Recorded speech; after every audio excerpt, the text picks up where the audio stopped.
Film की शुरुआत में हम एक जंगल को देखते हैं जहां हर रोज की तरह उसमें मौजूद जानवर खुशी से अपना समय बिता रहे होते हैं। तभी अचानक उन्हें दूर एक धमाका नजर आता है और वहां से एक ईविल कोआला जंगल की ओर बढ़ रहा होता है जिसका नाम इगोर होता है। वो वहां आते ही हर तरफ अपने मशरूम एक्सप्लोसिव से धमाका करना शुरू कर देता है, पर उसी के पीछे एक ब्रेव हीरोज की टीम भी लगी होती है जिनका काम उस जंगल में शांति बनाए रखना था। उसके टीम में शामिल थे रिकी, टोनी, नताशा और गुलायत। वो सभी साथ मिलकर इगोर के प्लान को नाकाम करते जाते हैं और मुसीबत में पड़े जानवरों को बचा लेते हैं। पर इस बीच इगोर वहाँ की नाव की मदद से उनसे बच निकलता है, लेकिन तभी वो एक बर्फ से टकरा जाता है और उसके ऊपर एक अंडा आ गिरता है जिस वजह से वो किनारे पर आ जाता है। इसलिए वो उनसे बचने के लिए उस अंडे का सहारा लेने की कोशिश करता है। तभी एक बर्ड आकर उससे वो एग छीन लेता है। तभी इगोर उस एग की तरफ निशाना लगाता है जिसे वो एक पेड़ में आकर फंस जाता है। इसके बाद वो इगोर को एक आइसोलेटेड जगह पर छोड़ देते हैं जहाँ दूर दूर तक सिर्फ पानी ही होता है। पर तभी इगोर नताशा को अपना प्लान रिवील करता है। असल में इगोर ने जंगल में भागने के दौरान हर तरफ अपने मशरूम एक्सप्लोसिव बिछा दिए थे जिस वजह से जंगल में धमाका होना शुरू हो जाता है। ये देखकर नताशा इगोर को वहीं छोड़कर वापस जंगल जाती है जहाँ एक्सप्लोसिव्स के कारण पूरे जंगल में आग लग चुकी थी। पर नताशा के साथी मिलकर सभी जानवरों को सेफली बचा लेते हैं। उसी दौरान रिकी जब कुछ बेबी एनिमल्स को आग से निकाल रहा होता है तभी उसे पेड़ पर मौजूद वही एग नजर आता है। वो बड़ी मुश्किल से उन बेबीज और उस एग को तो रेस्क्यू कर लेता है, पर उसी दौरान वो उस आग की लपटों में आकर मारा जाता है। वहीं इगोर को उस जंगल से बाहर निकलने का एक आइडिया आता है और वो एक सीड को वहाँ की जमीन में प्लांट कर देता है ताकि इस तरह से काफी समय बाद ही सही पर वो उससे ग्रो हुए प्लांट से एक राफ्ट तैयार कर सके जिसके जरिए वो किनारे तक पहुँच जाता। दूसरी ओर आग से जलकर वो पूरा जंगल तबाह हो चुका होता है और रिकी के साथी उसके सैक्रिफाइस के कारण उदास बैठे होते हैं। तभी उस एग से एक बेबी पेंगुइन बाहर आता है और नताशा उसे अपने बच्चे की तरह पालने लगती है और उसे मॉरिस नाम देती है। और इसके बाद से समय यूं ही बीतता रहता है जहाँ मॉरिस समय के साथ बड़ा होते जाता है और उसने अपने ऊपर अपनी मॉम की तरह ही स्ट्रिप्स पेंट कर लिया होता है।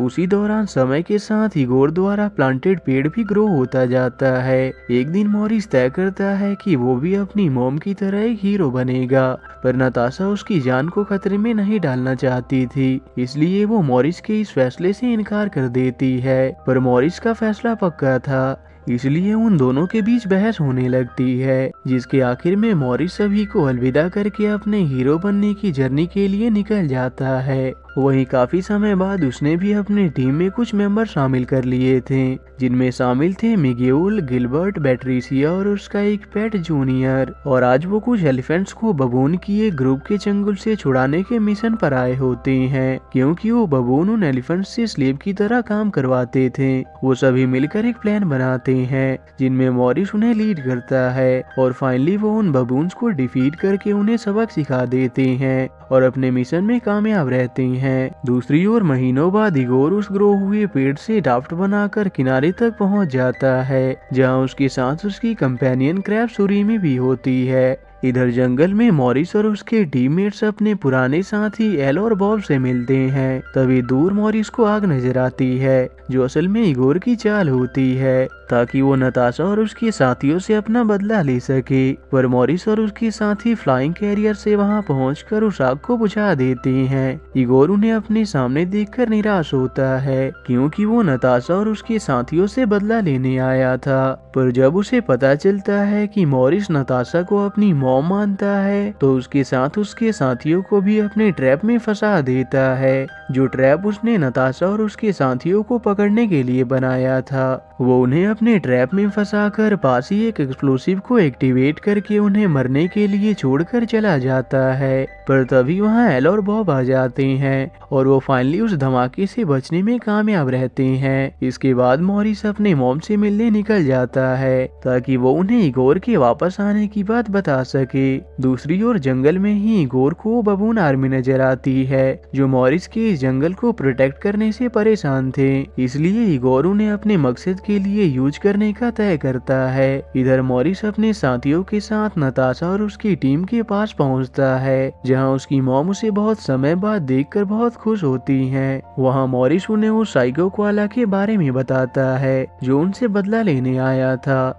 मॉरिस उनसे पूछता है कि इगोर कौन है। तब नताशा उसे बताती है कि वो एक साइको कोआला है जो बहुत समय पहले हमारी टीम को ज्वाइन करने आया था, पर वो हमारी टीम को ज्वाइन करने की काबिल नहीं था, इसलिए हमने उसे टीम में आने से इनकार कर दिया। पर इसके बाद उसने महीनों बाद रिसर्च करके अपने बहुत से एक्सप्लोसिव मशरूम्स बनाए ताकि उसके इस आइडिया से हम उसे अपनी टीम में ले लें, पर फिर भी हमने उसके ऑफर को रिजेक्ट कर दिया, जिसके बाद वो बदले की आग में साइको बन गया और तब से ही वो इस जंगल को तबाह करना चाहता है। इसलिए नताशा और उसके साथी उसका सामना करने के लिए तैयार हो जाते हैं। दूसरी ओर हम इगोर को देखते हैं जिसने अपनी गैंग में उन बबून आर्मी को शामिल कर लिया होता है। वो उन्हें अपना प्लान समझाता है कि ये केव एक अंडरग्राउंड रिफ्ट तक जाता है जो पूरे जंगल तक फैला हुआ है। उसका प्लान था कि वो अपने मशरूम एक्सप्लोसिव को रिफ्ट के सेंटर में ब्लास्ट कर दे ताकि उस धमाके से पूरा जंगल हमेशा के लिए तबाह हो जाता और उसमें मौजूद सारे एनिमल्स भी मारे जाते। इसके बाद वो अपने काम पर लग जाते हैं, पर साथ ही इगोर नताशा और उसके साथियों से भी अपना बदला लेना चाहता था। दूसरी ओर इगोर के वापस लौटने से जंगल के सभी जानवर डरे होते हैं। तब नताशा और उसकी टीम उसे शांत करते हैं। तभी मॉरिस भी अपने साथियों के साथ वहां आ जाता है जो नताशा और बाकी सभी के साथ मिलकर इगोर का सामना करना चाहता था, पर नताशा उसकी जान को खतरे में नहीं डालना चाहती थी, इसलिए वो उन्हें इस सब से दूर रहने को कहती है। तभी अचानक उन्हें धमाके की आवाज आती है, इसलिए वो सभी उस तरफ निकल जाते हैं। पर मॉरिस और उसके साथियों को इस सब से दूर रखने के लिए गोलायत दूसरी ओर जाने वाले ब्रिज को तोड़ देता है। इधर इगोर उनके इंतजार में बैठा होता है। तभी नताशा और बाकी सभी वहां आ जाते हैं, पर इगोर ने पहले इसकी प्लानिंग कर रखी होती है, इसलिए वो अपने जेट पैक से वहां से निकल जाता है और उन सभी पर अपने मशरूम फॉर्म से अटैक करने लगता है। पर टोनी उसी के चाल का इस्तेमाल करके उसे फोम में कैद कर देता है। तब गोलायत वहां के एंट्रेंस को खोलने में लग जाता है और टोनी उन बबून्स का सामना करता है। सब कुछ सही जा रहा होता है, पर मॉरिस को लगता है कि उसकी मॉम खतरे में हो सकती हैं, इसलिए वो एक पेड़ का सहारा लेकर उन तक पहुंच जाता है, पर वो वहां से नीचे गिरने वाला होता है, इसलिए टोनी उसे पकड़ लेता है। लेकिन जैसे ही उसका हाथ वहां से फिसलने वाला होता है तभी पैट्रिसिया वहां आ जाती है और इस तरह से सभी एक दूसरे को बचाने में लग जाते हैं। और इस बीच इसका फायदा उठाकर सुरीमी उनकी तरफ एक मशरूम एक्सप्लोसिव फेंक देती है, जिससे वो सभी वहां से नीचे कैनियन में जा गिरते हैं। इसके बाद इगोर सुरीमी की मदद से कैद से आजाद हो जाता है और मॉरिस के पेट जूनियर को अपने साथ लेकर वहां से चला जाता है। तभी वहां मॉरिस के साथ ही पहुंच जाते हैं, पर इसके बाद वो सभी मॉरिस की बेवकूफी के लिए उस पर गुस्सा करते हैं, क्योंकि अगर वो नहीं आता तो अब तक इगोर पकड़ा गया होता।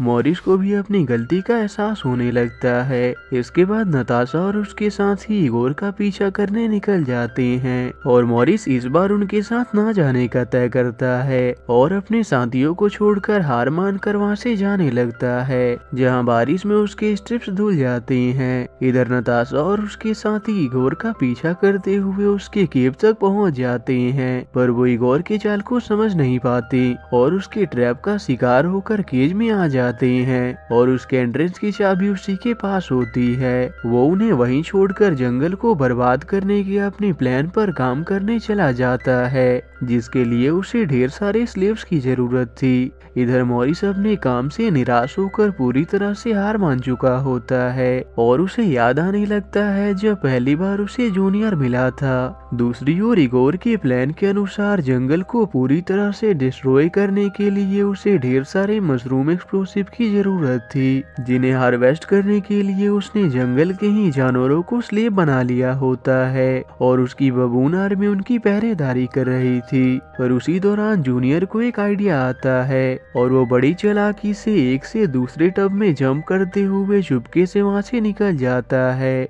और पानी से होते हुए फाइनली मॉरिस तक पहुंच जाता है। मॉरिस उसे देखकर बहुत खुश होता है। तब उसे जूनियर से पता चलता है कि इगोर ने उसकी मॉम और उनके साथियों को कैद कर रखा है। ये सुनकर मॉरिस वापस से हिम्मत करके उन सभी को इगोर की कैद से छुड़ाने का फैसला करता है और अपने ऊपर वापस से टाइगर स्ट्रिप्स ड्रॉ कर लेता है। इधर मॉरिस के दोस्त उसके जाने से उदास बैठे होते हैं। तभी मॉरिस वहां आ जाता है। उसे देखकर सभी को वापस से हिम्मत आ जाता है और वो सभी बबून का भेष बनाकर इगोर की कीप तक पहुंचते हैं, जहां एंट्रेंस पर इगोर के बबून्स पहरा दे रहे होते हैं। पर मॉरिस और उसके साथियों के बबून के भेष में होने के कारण वो उन्हें पहचान नहीं पाते और वो सभी बड़ी आसानी से केव के अंदर चले जाते हैं, जहां इगोर के मशरूम एक्सप्लोसिव फाइनली हार्वेस्ट हो चुके थे। पर जंगल को पूरी तरह से डिस्ट्रॉय करने से पहले वो नैप लेने का सोचता है। इधर मॉरिस और बाकी सभी छुपते हुए केव में तो चले आते हैं, पर बिना उस गेट के चाबी के वो नताशा और उसके साथियों को केज से रिहा नहीं कर सकते थे। इसलिए मॉरिस अपने कुछ साथियों की मदद से बड़ी चालाकी से उस केज की चाबी का इम्प्रिंट ले लेता है। उसी दौरान सुरीमी उन्हें ये करते हुए देख लेती है और इगोर को ये बताने की कोशिश करती है, पर नींद में होने के कारण इगोर उसके इशारों को इग्नोर कर देता है। पर सुरीमी भी हार नहीं मानती और उनका पीछा करती है। वहीं बैट्रिसिया और गिलबर्ट माइक के थ्रू सभी को वहां अपने आने की खबर देते हैं, जिससे सभी जानवरों में नई उम्मीद जाग जाती है। पर इगोर उन्हें देखते ही अपने बबून आर्मीज को उन्हें पकड़ने के लिए भेजता है। पर बैट्रिसिया और गिलबर्ट सारे बबून्स पर एकाएक हमला करते जाते हैं, जिससे उनमें से कोई भी उन तक पहुंच नहीं पाता। वहीं बैट्रिसिया गिलबर्ट से अपने लव को कन्फेस करती है और उसे बताती है कि वो उसे बहुत पहले से पसंद करती है। गिलबर्ट को भी ये सुनकर बहुत अच्छा लगता है और वो बैट्रिसिया के प्रपोजल को एक्सेप्ट कर लेता है। पर ये बात माइक के थ्रू बाकी जानवर भी सुन लेते हैं। इधर मॉरिस फाइनली उस इम्प्रिंट से केज की चाबी तैयार कर लेता है, पर जैसे ही वो उससे केज का गेट खोलने वाला होता है तभी सुरीमी वहां आ जाती है और उससे वो चाबी छीनकर भाग जाती है। पर बॉब और एल उसका पीछा करते हैं और आखिर में उससे चाबी लेकर मॉरिस तक पहुंचा देते हैं, जिसके बाद फाइनली नताशा और बाकी सभी केज से बाहर निकल आते हैं। नताशा मॉरिस और उसके साथियों के काम के लिए उन पर प्राउड करती है। तभी बबून आर्मी उन पर हमला करने आ जाते हैं, पर नताशा और उसकी टीम बड़ी ही आसानी से उनका सामना करते हैं और उन पर बहुत भारी पड़ते हैं। पर तब ये देखकर इगोर जंगल को डिस्ट्रॉय करने के लिए मशरूम एक्सप्लोसिव्स का चेन रिएक्शन शुरू कर देता है, जो अगर रिफ्ट के सेंटर तक पहुंच गया तो जंगल को तबाह होने से कोई रोक नहीं सकता था। धमाके से जंगल में भूकंप आने लगता है। तब मॉरिस, नताशा और बाकी सभी मिलकर काम करते हैं, जहां नताशा और उसकी टीम वहां कैद जानवरों को रिहा करने जाते हैं और मॉरिस और उसके साथी चेन रिएक्शन को रोकने जाते हैं। वो ब्रिज से होते हुए चेन रिएक्शन को फॉलो करते हैं। तब उन्हें समझ आता है कि अगर वो किसी एक मशरूम एक्सप्लोसिव को लाइन से अलग कर दें तो ये चेन रिएक्शन रुक सकती है,